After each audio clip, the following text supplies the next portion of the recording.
Capítulo 5. Mas um certo varão chamado Ananias, com Safira, sua mulher, vendeu uma propriedade e reteve parte do preço, sabendo também sua mulher. E, levando uma parte, a depositou aos pés dos apóstolos. Disse então Pedro: Ananias, por que encheu Satanás o teu coração para que mentisses ao Espírito Santo e retivesses parte do preço da herdade? Guardando-a não ficava para ti, e vendida não estava em teu poder? Porque formaste este desígnio em teu coração. Não mentiste aos homens, mas a Deus. E Ananias, ouvindo estas palavras, caiu e expirou, e um grande temor veio sobre todos os que isto ouviram. E, levantando-se os mancebos, cobriram o morto, e, transportando-o para fora, o sepultaram. E, passando um espaço quase de 3 horas, entrou também sua mulher, não sabendo o que havia acontecido. E disse-lhe Pedro: Diz-me, vendeste, portanto, aquela herdade? Ela disse: Sim, portanto. Então Pedro lhe disse: Por que é que entre vós vos concertastes para tentar o Espírito do Senhor? Eis aí à porta os pés dos que sepultaram o teu marido, e também te levarão a ti. E logo caiu aos seus pés e expirou. E entrando os mancebos, acharam-na morta, e a sepultaram junto do seu marido. E houve um grande temor em toda a igreja e em todos os que ouviram estas coisas. E muitos sinais e prodígios eram feitos entre o povo pelas mãos dos apóstolos.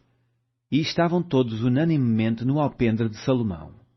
Quanto aos outros, ninguém ousava juntar-se com eles, mas o povo tinha-os em grande estima. E a multidão dos que criam no Senhor, tanto homens como mulheres, crescia cada vez mais. De sorte que transportavam os enfermos para as ruas e os punham em leitos e em camilhas para que, ao menos, a sombra de Pedro, quando este passasse, cobrisse alguns deles.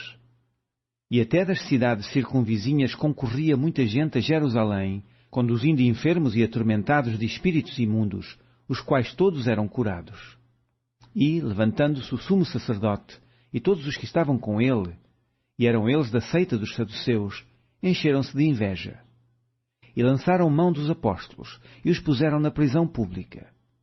Mas de noite, um anjo do Senhor abriu as portas da prisão, e tirando-os para fora, disse: Ide, e apresentai-vos no templo, e dizei ao povo todas as palavras desta vida. E, ouvindo eles isto, entraram de manhã cedo no templo, e ensinavam. Chegando, porém, o sumo sacerdote e os que estavam com ele, convocaram o conselho, e a todos os anciãos dos filhos de Israel, e enviaram ao cárcere para que de lá os trouxessem. Mas tendo lá ido os servidores, não os acharam na prisão, e, voltando, lhe anunciaram, dizendo: Achamos realmente o cárcere fechado, com toda a segurança, e os guardas que estavam fora, diante das portas. Mas, quando abrimos, ninguém achamos dentro. Então o capitão do templo e os principais dos sacerdotes, ouvindo estas palavras, estavam perplexos acerca deles e do que viria a ser aquilo. E, chegando um, anunciou-lhes, dizendo: Eis que os homens que encerrastes na prisão estão no templo e ensinam ao povo. Então foi o capitão com os servidores e os trouxe, não com violência, porque temiam ser apedrejados pelo povo.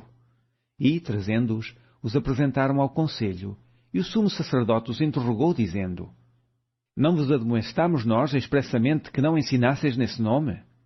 E eis que encheste Jerusalém dessa vossa doutrina, e quereis lançar sobre nós o sangue desse homem. Porém, respondendo Pedro e os apóstolos, disseram: Mais importa obedecer a Deus do que aos homens. O Deus de nossos pais ressuscitou a Jesus, o qual vós matastes, suspendendo-o no madeiro. Deus, com a sua destra, o elevou a príncipe e salvador, para dar a Israel o arrependimento e a remissão dos pecados.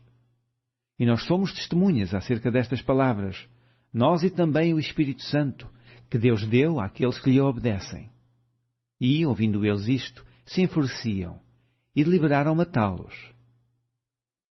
Mas, levantando-se no conselho um certo fariseu, chamado Gamaliel, doutor da lei, venerado por todo o povo, mandou que por um pouco levassem para fora os apóstolos, e disse-lhes: Varões israelitas, acautelai-vos a respeito do que haveis de fazer a estes homens, porque antes destes dias levantou-se Teudas, dizendo ser alguém.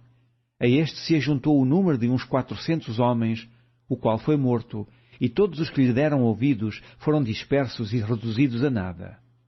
Depois deste levantou-se Judas, o Galileu, nos dias do alistamento, e levou muito povo após si. Mas também este pereceu, e todos os que lhe deram ouvidos foram dispersos. E agora digo-vos, dai de mão a estes homens e deixai-os, porque se este conselho ou esta obra é de homens, se desfará. Mas se é de Deus, não podereis desfazê-la, para que não aconteça serdes também achados combatendo contra Deus. E concordaram com ele, e chamando os apóstolos, e tendo-os açoitado, mandaram que não falassem no nome de Jesus, e os deixaram ir. Retiraram-se, pois, da presença do conselho, regozijando-se de terem sido julgados dignos de padecer afronta pelo nome de Jesus. E todos os dias, no templo e nas casas, não cessavam de ensinar e de anunciar a Jesus Cristo.